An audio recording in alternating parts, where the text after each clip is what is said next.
Okay, so in this video, we're going to talk about languages. So Julia, what foreign languages have you studied?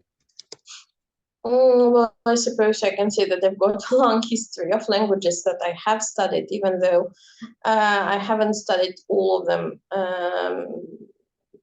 to the degree where I was really fluent in them, fluent at them.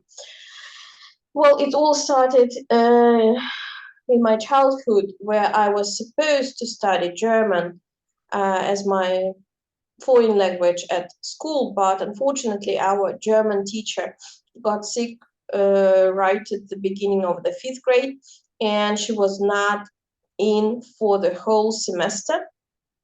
So we were sent to study English, and this is how I started working on my English and studied. This is how my love of English was born. Then when I moved to university, we were supposed to study 2 foreign languages at the Department of Linguistics and Translation. So I majored in English, but my second choice was German. I had some reservations about studying this language simply because I had ideas that German does not really sound mellifluous. I thought that it sounds like really harsh, and there are those harsh sounds that scare people off, but that belief was of course mistaken and was based on ideas of Nazi soldiers shouting at Russian Soviet soldiers, let's say. Then there were a few other languages that I decided to learn for different reasons. That was French, because I wanted to pick up a few phrases to go about while on a trip to Paris. And for the same reason, I delved into the depths of Spanish. And that was, I suppose, the easiest language to learn. And also as a student, I was really interested and curious about Esperanto. The idea of an international language fascinated me. And I spent about a year studying it, but now I think I do not remember a word in it, not just like the simplest things like my name is or hello. Okay, right. I think I have studied a few foreign languages. I mean, I think around 10 languages in my life. So part of our university curriculum was Latin, Classical Greek, then also English, German, Serbian. We also studied ancient Russian and ancient Slavic languages. I think that's about it. And I also, what else did I study? I also studied Hebrew, both modern and ancient Hebrew. And then I also studied a little bit of Cebuano language, which is spoken here in Cebu, Philippines, and Tagalog, which is the official language in the Philippines, but I'm somewhere at A1 level. So I have an intermediate or pre-intermediate proficiency in German and just basic understanding of Cebuano now. Would you like to learn any other foreign languages or continue any of the languages which you studied before? Well,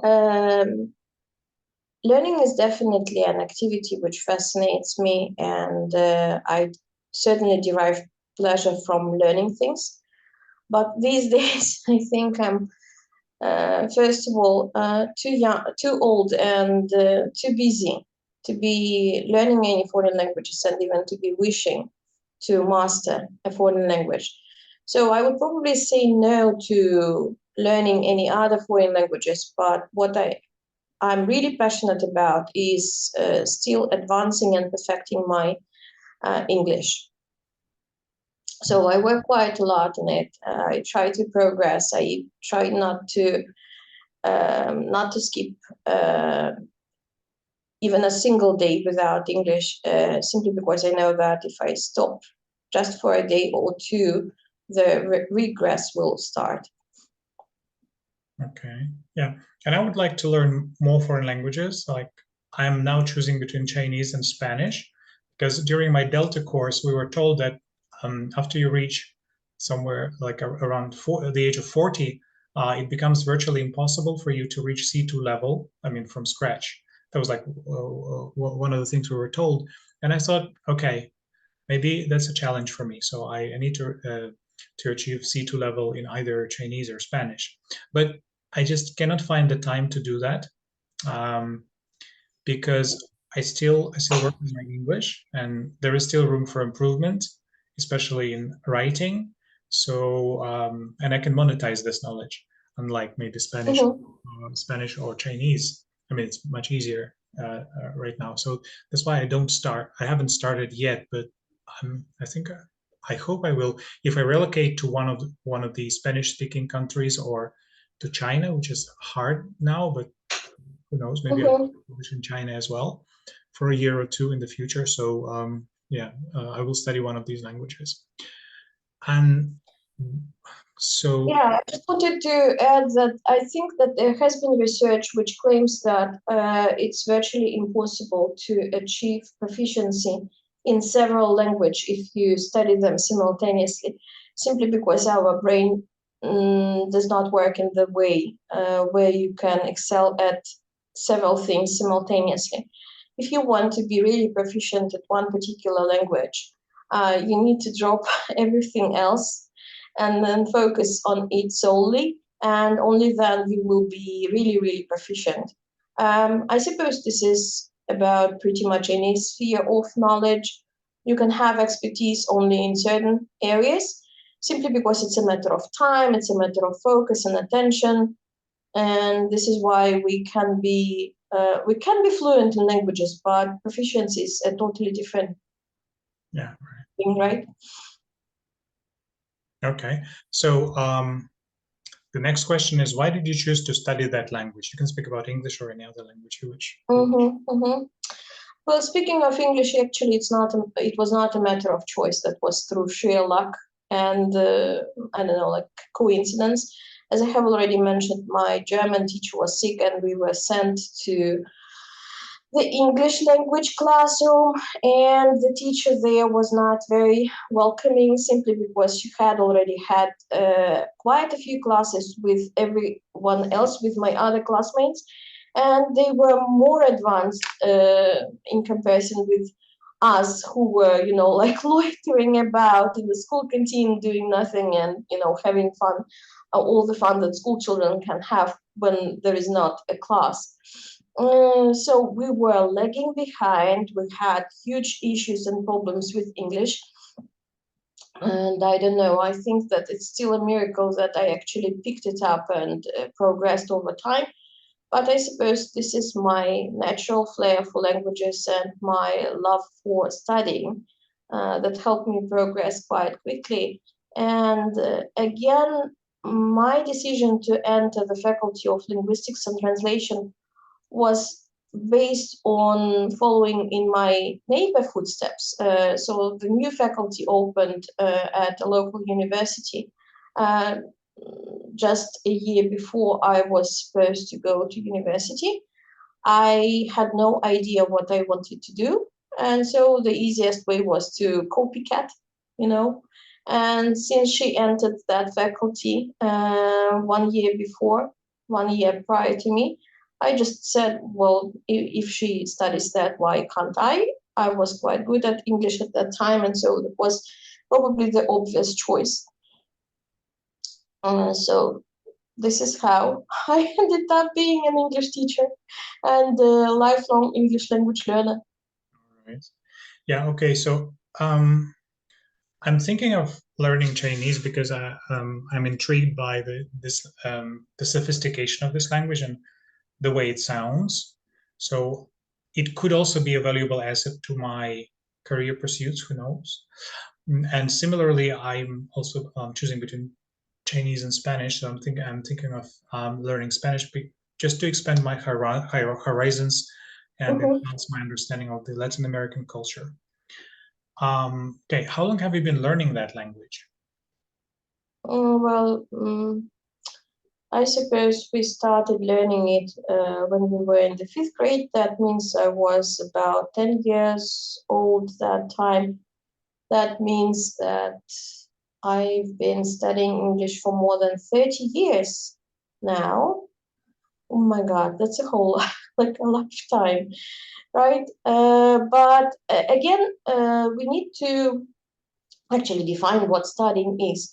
I do not believe that what happened at school could be described as studying because we were only taught to read and translate from English into Russian, and that was only about written text. So we never had a cassette turned on in class, so I never heard a sound of English while I was a school child. And I only started learning it properly when I entered university.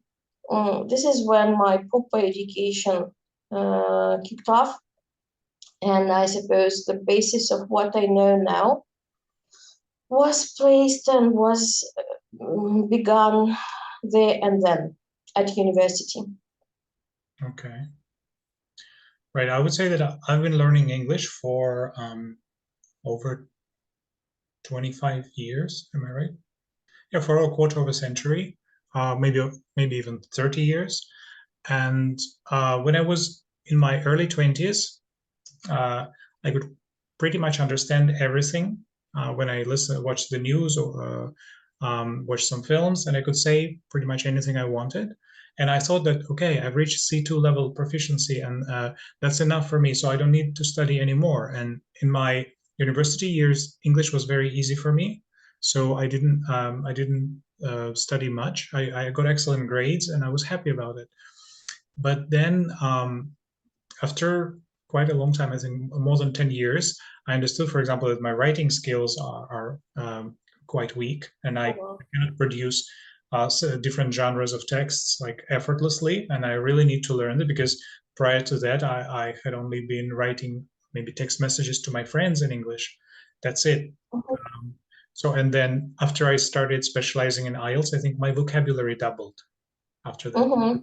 There were so many words that I never came across. Well, just because I used it, like if I used it for communication purposes, it was with my friends only. Yeah, and now I feel that there is still a lot that can be done about my language. So, would you say it's a difficult language to learn?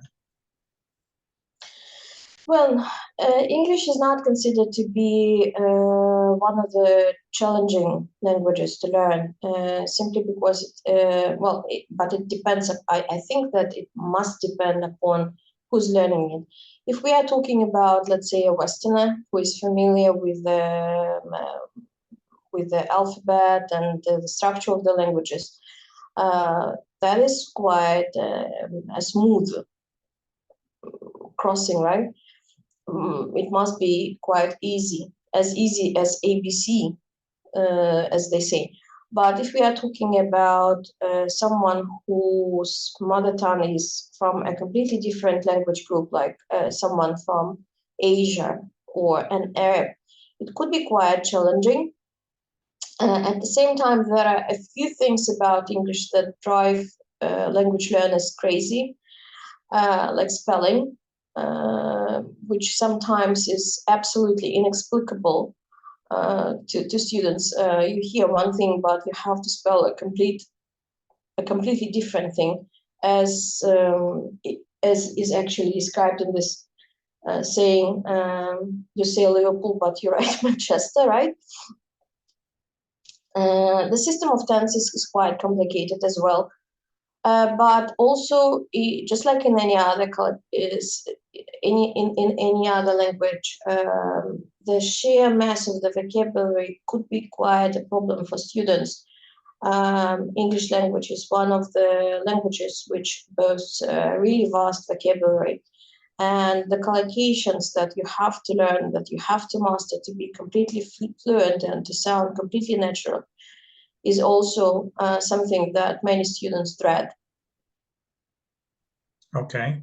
Yeah, I believe that learning a foreign language can be challenging because just for the simple reason that it requires a substantial investment of time, but also effort and dedication. However, if you have the right resources, methodology, and mindset, it can be a rewarding and fulfilling experience. And it opens up a plethora of opportunities for personal growth as well as cultural enrichment.